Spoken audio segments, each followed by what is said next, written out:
I hold my water glass really tight, my fingers turning white. My knuckles feel so stiff I think they might crack. Isolde's words hang in the air like a heavy cloud. But before I continue, hit the subscribe button and tell me where are you watching this from, and what time of day is it? So next week, I'll be moving into your house, she says with a smile like it's no big deal. Like she's just saying, I'm going to try a new cereal, or I might start jogging. Just until I figure things out. I freeze. My heart is beating so fast I can hear it in my ears. The champagne pops beside me. Dad is smiling, pouring the fizzy drink into these fancy glasses I've never seen before. Mom's special china gleams in the light of the chandelier. It's the kind of china she only uses on Thanksgiving and Christmas. The table is set perfectly, almost like a scene from a magazine. I should have noticed. I should have known something was happening. Isolde sits at the head of the table, the place that feels like it should be mine.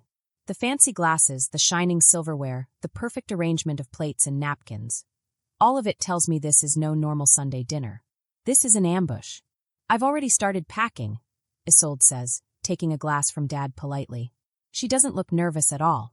It shouldn't take more than a day to move everything, she adds, like it's just a small favor she's asking for.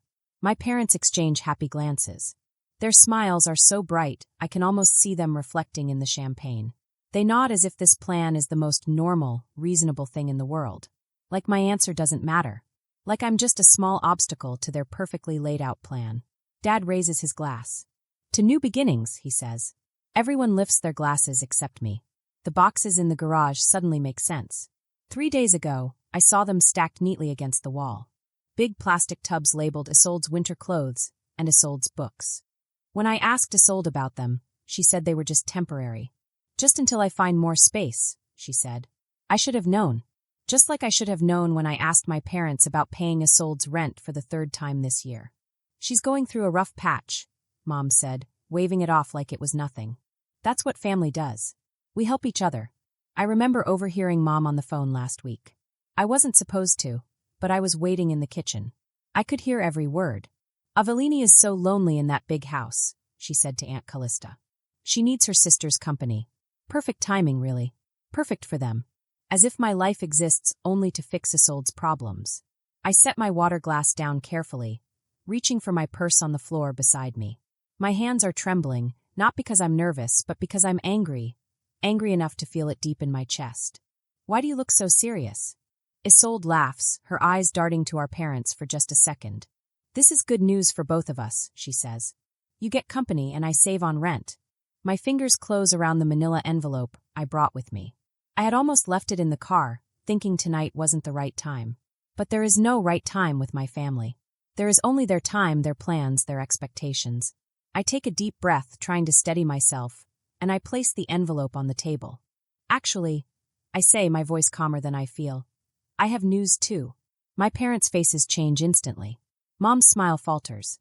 Her eyes narrow slightly. Dad lowers his glass, frowning, his forehead creasing with worry. What news? Mom asks, her voice carrying a warning. Don't ruin this. Don't be difficult. I feel the weight of their invisible labels. Selfish, difficult, uncaring. If I disagree, I know I will be cast as the villain. Isolde takes. I give. My parents enforced the transaction. The roles never change. Until now. I place the manila envelope in the center of the table and slowly open it. I pull out the papers inside. This, I say, showing them carefully, is the sale agreement for my house. I sold it last week. I have 30 days to move out. The room goes completely silent. Isolde's champagne glass slips from her fingers and shatters on the floor. Nobody moves to clean it up. Dad opens and closes his mouth like a fish out of water. You what? He says. Isolde whispers, you sold it? I pull up my phone and show them a Pinterest board I discovered that morning. Interesting timing, I say. While you were planning to move in, Mom and Aunt Callista were already designing your new bedroom in my house. I turn the screen toward them. The board is titled, Isolde's New Room. My chest feels tight as I watch recognition flash across their faces. All those years of saving every penny, working overtime, giving up vacations, sacrificing new clothes, all for this house, meant nothing to them. To them, it was just another resource for Isolde. Dad stands abruptly, towering over me. You can cancel the sale, he says, waving his hand. These things have cooling-off periods. Mom rises, putting a hand on his arm. Avellini, we already promised Isolde she could stay as long as she needed. You can't expect her to find a place in 30 days. Aunt Callista, sitting at the end of the table, adds, we were going to move most of her things next Tuesday while you were at work, just to make it easier for everyone. The coordinated betrayal steals my breath. I glance at Aloan, my mother's oldest friend, sitting uncomfortably beside Aunt Callista. She stares at her plate, avoiding eye contact with anyone. You can't do this, Dad says, his voice hardening. What about your property taxes? You know I always help with those. His one big annual help now feels like a threat. Mom speaks softly. Avellini, I'm worried about you. This kind of impulsive decision-making isn't like you. Are you feeling all right? Have you been taking care of yourself? I recognize the strategy immediately. If I don't comply, maybe they'll say I'm unwell. They've done this before for years to keep me in line. You did this on purpose. Isolde cries, tears streaming down her face. You sold your house to spite me. The accusation hits me like a physical blow. This is how it always goes. My boundaries become cruelty, my self-preservation becomes selfishness. For a moment, I think about explaining the truth. The roof replacement that cost a fortune, the broken water pipe, the heating system failure, the money problems. But what's the point? They've already decided I'm the villain. I made this decision for my own reasons, I say, keeping my voice steady. And it's final. So you're just going to leave your sister homeless? Mom's voice rises. I feel the familiar weight of guilt settling on my shoulders. Everything they've done for me, all the invisible family obligations that only seem to go one way. Isolde isn't homeless, I point out. She has an apartment. And if that doesn't work, she has your spare bedroom. That's not the point, Dad interrupts. Family helps family. Period. Anyone. And you're not being family. I think, I say carefully, gathering the papers into the envelope, we have different definitions of help. Under the table, I feel a gentle squeeze on my hand. Aloan, still avoiding eye contact with everyone else, whispers so quietly I almost miss it. Good for you. It's a small validation, but at this moment, it feels monumental. I sit there as my family's accusations hang in the air, wondering whether I should explain my financial struggles or just hold firm. Would sharing my vulnerability help them understand, or would it give them more reasons to attack me? The first call comes Tuesday morning while I'm fixing coffee. Aunt Callista's name flashes on my phone screen. Unusual for a weekday before 9. Avellini, honey, I just talked to your mother, she says. Her voice has that serious tone reserved for funerals or family scandals. Is it true you sold your house just to keep Isolde from staying with you? I drop the coffee spoon, and coffee sloshes over the rim of the mug, scalding my fingers. What? No, that's not what happened. Isolde had called me in tears last night, saying I sold my beautiful home out of spite, knowing she needed a place to stay. Your sister will be homeless, Aunt Callista says. I never thought you could be so cruel. Calls continue all day. Uncle Leander, cousin Thalassa, even my father's golf buddy, Chuck, who has no reason to care about this situation, all call. The script is always the same. Isolde is in trouble, I am heartless, everyone is disappointed in me. While preparing dinner, I check Facebook. Isolde's latest post is at the top of my feed. The hardest lesson in life is learning who truly has your back when times get tough. Family should be forever, not just when it's convenient. 27 sympathetic comments appear, including one from Mom. We're here for you, sweetheart. Always. The knife in my hand chops carrots with increasing force. The anger in me grows. The final blow comes Thursday when my colleague Safira stops by my desk. I ran into your sister at Starbucks this morning, she says, lowering her voice. She told me about the house situation. If you need help finding her temporary housing, my church has a program. The carrot pieces on my cutting board splinter under the blade. My jaw tightens until it aches. What exactly did Isolde tell you? I ask. Safira shifts uncomfortably. Just that she's facing homelessness because of some sudden decision you made. She seemed really upset. I feel a sharp pang of disbelief. Isolde isn't homeless. She has an apartment. And if that doesn't work, she has your parents' 4-bedroom house, I say. After Safira left, I went into the bathroom and locked the door. My hands were shaking so much that I could hardly hold my phone. I texted my sister quickly. Stop telling people I'm going to make you homeless. That's not true. Her reply came right away. You're selling the house I was counting on. I knew why she was upset. She didn't know all the bills I had to pay. First, the roof needed fixing. The March storms had damaged 3 rooms in the house, and the roof repair alone cost $11,000. That was way more money than I had saved. I had to use my vacation money, and even borrow a small amount. I told myself it was just a one-time emergency. Then in April, the waterline broke. That cost $8,000, plus another $200 for emergency repair and fixing the yard. I didn't have that kind of money. I had to cancel my trip to visit my college friend in Arizona. I worked extra weekends doing marketing for a local realtor. I ate ramen noodles for dinner a lot because it was cheaper. In June, the heating system broke. That was another $5,000. I simply didn't have it. Every night, I would sit at the kitchen table surrounded by papers, bank statements, and invoices. I would add numbers over and over, trying to make them balance, but they never did. That's when the crying started. Silent tears came after midnight when I knew no neighbors could see me. During the day, I looked in the bathroom mirror. I could see dark circles under my eyes that no makeup could hide. My collarbone stuck out more because I had lost weight. When my pants began slipping at the waist, I punched new holes in my belt instead of buying smaller pants. I told myself it was temporary. Even while feeling so stressed, I packed my house every night. 9 years of memories went into boxes. Books that used to cover whole walls were stacked neatly into smaller boxes. Wedding photos, graduation pictures, and vacation photos were all wrapped in bubble wrap and carefully labeled. I also kept all my papers organized. Bank statements, house repair bills, text messages. I saved everything like a shield to protect me from lies about me. While packing, I found a photo I had almost forgotten. It was me standing on the front porch the day I signed the mortgage papers for this house. I was holding the keys and smiling really big. The realtor had taken the picture as a surprise and captured the exact moment I realized I owned my home all by myself. I touched the frame, remembering the pride I felt. I put it on top of a box, a reminder of what I had built. One Saturday afternoon, the doorbell rang. I looked out the window and saw my parents' car in the driveway and Isolde's red car behind it. They hadn't called or texted to say they were coming. I thought about not answering, but they kept knocking, louder and louder. When I opened the door, they came in like serious business people ready to judge me. Mom saw the boxes immediately. "You're really going through with this madness," she said. I kept wrapping dishes in the newspaper. The closing for the house sale was in 3 weeks. "Your sister needs you," Mom said louder. "You've always been selfish, but this is beyond understanding. Your sister needs you." I kept working, wrapping the dishes. My voice came out calm, though I felt nervous. "Did anyone ever ask what I need?" Dad cleared his throat. "Avellini, be reasonable." I said, "I need to have enough money. I need to sleep without worrying about bills. I need to not spend all my savings fixing things in this house." I didn't stop wrapping dishes. I didn't offer chairs or drinks. They just stood there. "We're your family," Mom said, her voice shaking. "Yes, you are," I said. "And I never asked you for money. Not for college, not for my first apartment, not for this house, and not for the repairs. I've always done it myself." Mom and Dad didn't know what to say.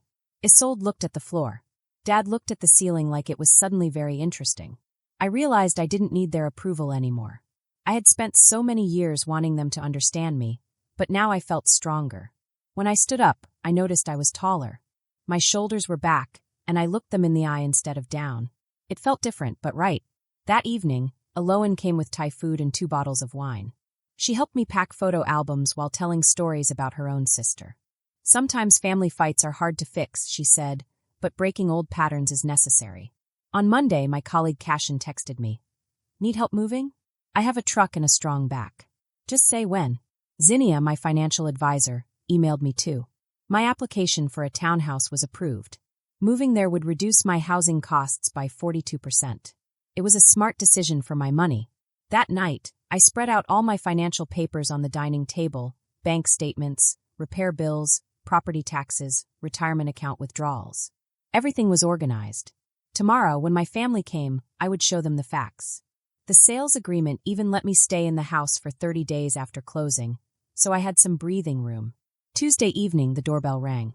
Not just my parents and Isolde, but Aunt Callista, Uncle Leander, and Cousin Thalassa were there too. My family was ready to argue. I stood at the dining table holding a folder with all my papers. My hands didn't shake. "Before anyone says another word, I need you all to see something," I said. I put out all the documents in order: bank statements, emergency fund withdrawals, contractor bills. I showed the roof repair from last spring, $11,200. Insurance didn't cover it. Then the waterline repair, $8,200. Next, the heating system, $5,000. All the money I spent on emergencies. Every paper telling the story of why I had to sell my house. I looked at my family while I spoke. Zinnia nodded from the window, telling me silently to continue.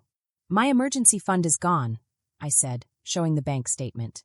My financial advisor said it was better to sell now rather than risk losing more money later. Isolde stood up. This is creative accounting, Avellini. You're just trying to avoid helping your family. Uncle Balthazar turned to her. Isolde, what's your job right now? Isolde stammered. I'm looking for work. The job market is hard. Mom said. Balthazar, this isn't about work. Family duty matters. Aunt Callista looked at the heating bill. Why can't Isolde stay with you? You have the guest room you just fixed. The conversation started to turn. Everyone began to see the pattern I had lived with, helping Isolde while being expected to always give. Eloane spoke again. I've known this family for 20 years. Avellini bought her house without any family money. Meanwhile, Isolde got help over and over for rent, car, and credit cards. Zinnia straightened her jacket and nodded. She had seen everything too. I felt a quiet sense of relief. It was like a weight had been lifted from my shoulders. For so long, I had been scared of upsetting my family. I had always tried to please everyone, even when it made me unhappy. But now I could finally show them the truth. The next few hours were strange. My family asked questions, some polite, some annoyed. I answered each one patiently, showing exactly how much money I had spent on the house. I explained why it was too risky to keep it. I talked about the repairs, the bills, and the emergency costs. I showed how the townhouse would save me money and give me security. Isolde tried to argue, but the more facts I showed, the less she could say. She fidgeted in her chair and looked at the floor. Mom and Dad were quiet for the first time, listening carefully instead of lecturing me. Even Aunt Callista and Uncle Leander seemed to understand, though they didn't say much. By the end of the evening, I felt a strange mixture of exhaustion and relief. I stood up for myself and explained everything. I had been honest and calm. My family couldn't argue with the facts.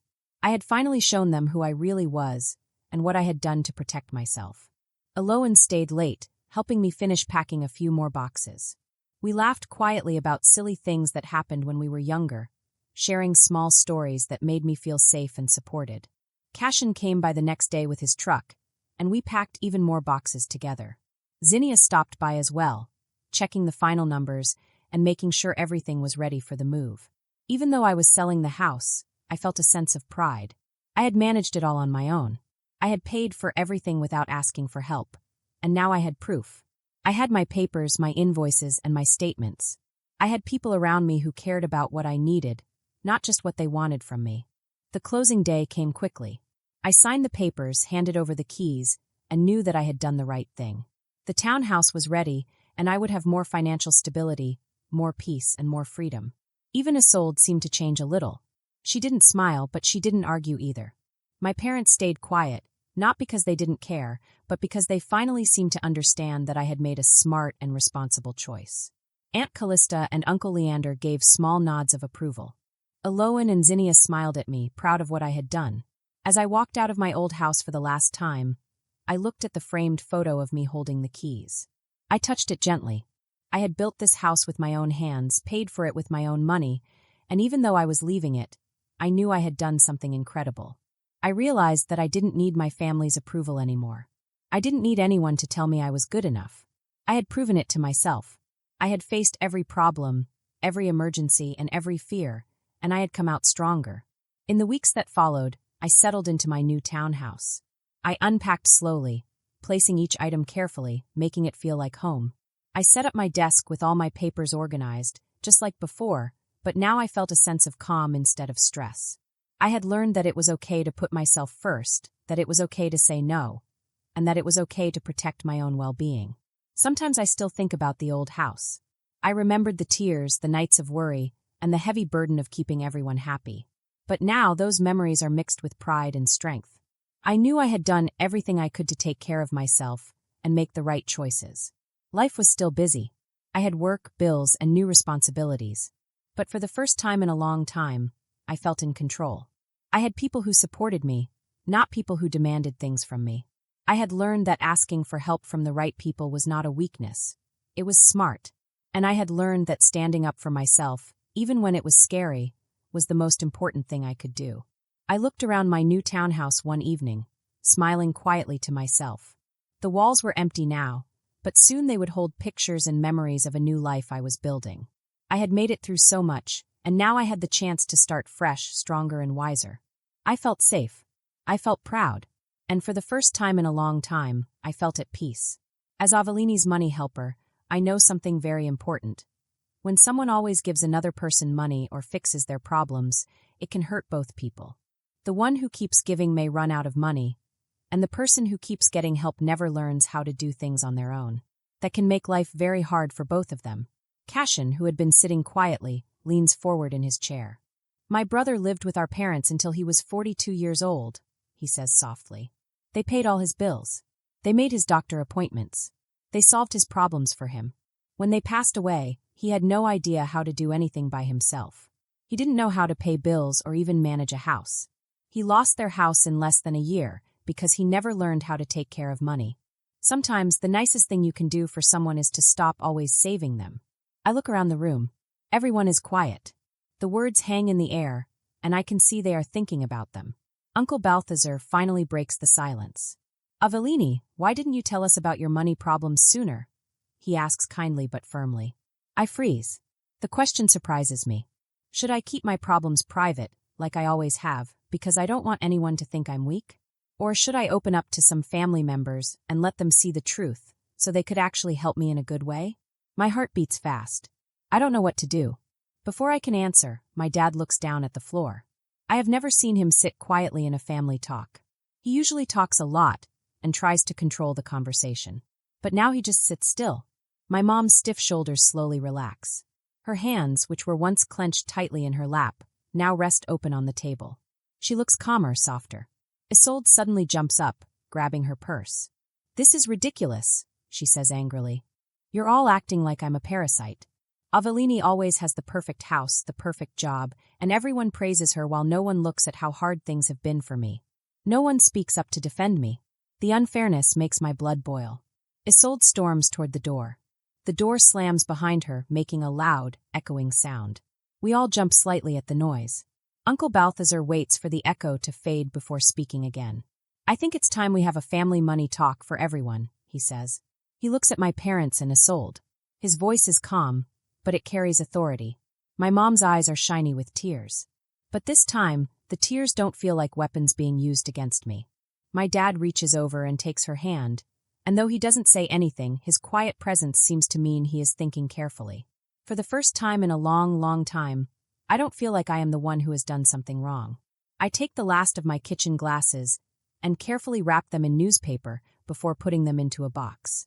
Each glass I pack feels like I am packing away a little piece of memory. My house feels empty already. I take a deep breath. The doorbell rings. I check my watch. It's right on time. I open the door and see my parents standing there, and Isolde is with them. My mom holds her purse tightly, as if she is holding on to it for courage. My dad smiles, but the smile looks practiced and fake. Come in, honey, my mom says, stepping inside without waiting for me to say yes. She doesn't pause. She just walks in as if she owns the place.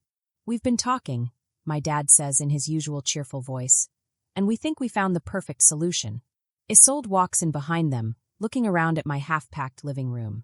Her eyes finally rest on me, and she gives me a polite, grateful smile. I really appreciate you listening to us, she says. They sit on my couch, which is the only piece of furniture I haven't packed yet. I stay standing, feeling the shift in power. I am the one who owns the house, and I am the one who made all the plans. The energy in the room is tense, but I stay calm. My mom starts nervously. We know that selling the house is your decision. But instead of Isolde moving in with you, what if you helped her get her own apartment? Just enough to get her started. With your success, it won't really affect you. Isolde adds softly, her voice almost rehearsed. Some people just have bad luck, you know? The message is clear. You're successful. She's struggling. You owe her this. My mom leans closer, whispering like it's a secret. Avellini, our family always sticks together. If you can't help your sister just this once. Her words trail off, but the thread is obvious. I take a deep breath and interrupt. No, I say firmly. I walk to the dining room table where I have laid out several papers and a folder. They look at me, confused. I am meeting with my lender tomorrow, I tell them. I'm buying a townhouse downtown. The monthly payment will be almost 40% less than my current mortgage. I handed the pre-approval letter to my dad. His eyes widen as he looks at the numbers. Selling this house isn't just about Isolde, I explain. It's about rebuilding my savings after 3 big home repairs drained all my money. It's about lowering my stress. And it's about finally putting my own financial health first. My mom starts to speak, but I raise my hand to stop her. I cannot support Isolde financially, I say clearly. But I can help her learn how to support herself. I take a business card from my pocket and hold it out to Isolde. She stares at it without taking it. Our company has an entry-level job opening next week. The starting salary will cover rent for a 1-bedroom apartment. I talked to HR yesterday, and they said they'd interview you. She opens her mouth, but nothing comes out. This isn't charity, I add. It's an opportunity. You can choose to take it or leave it. My dad stands up, moving toward the window where family pictures used to hang. Avellini, be reasonable. Isolde needs. No. I interrupt, walking to the coffee table. I open a manila folder and lay it on the table. This is what being reasonable looks like. I open the folder and show them a spreadsheet I made. It lists every single financial gift my parents have given Isolde in the past 5 years. Car payments, rent help, credit card bailouts, and more. The total, circled in bright red, makes my mom gasp. I gathered this from the conversations you had in front of me. I say. The total might even be higher. This isn't love. It's dependent. And it's hurting all of you. My dad opens his mouth to say something but closes it again. He looks at the paper in silence. We just wanted to help her, my mom whispers, tears in her eyes. The best help, I say firmly, is teaching someone to stand on their own. You taught me that once. Remember when I wanted to quit college because calculus was too hard? You didn't let me quit. You said I had to find a tutor. That helped me. Doing everything for Isolde now won't help her. The silence stretches. Only the sound of packing tape from the box I left behind breaks it.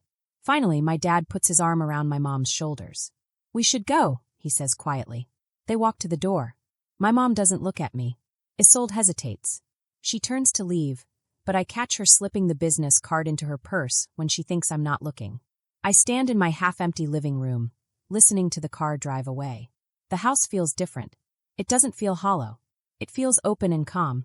I sit on the couch, running my hand over the fabric. Tomorrow, it goes into storage until I move into the townhouse. 9 years of memories are packed up, and I feel free, but also a little lonely. Family dinner next month worries me. Will they still want me there? I notice the answering machine blinking with messages from relatives, but I ignore it. I focus on the business card Isolde took. One small step, maybe the first of many. I stand in my downtown loft.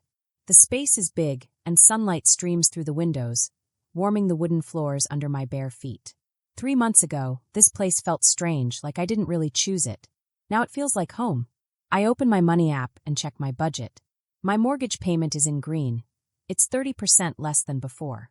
Zinnia's weekly check-ins make money management easy and not scary. My kitchen now has a professional camera I've always wanted. Tomorrow, my first photography class begins.